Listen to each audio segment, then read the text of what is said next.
And you see, when you lose sight of where you're supposed to be, you end up where you never intended to be. Let me say that again. When you lose sight of where you're supposed to be, you end up where you never intended to be.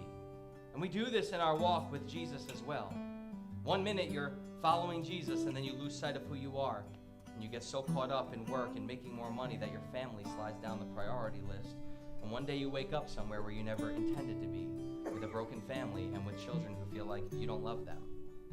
One minute you're following Jesus, but then you lose sight of who you are, and you try to impress people around you, and so you start doing some things that are out of character for you. And one day you wake up somewhere you never intended to be, with an addiction or an unplanned pregnancy or swimming in debt.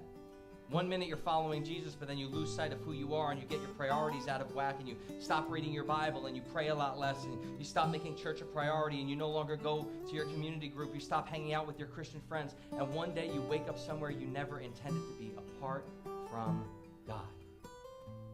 How did these things happen? Because when you lose sight of who you are, you end up somewhere you never intended to be. So it is of major importance to me that as we begin 2025, that we all confidently know who we are.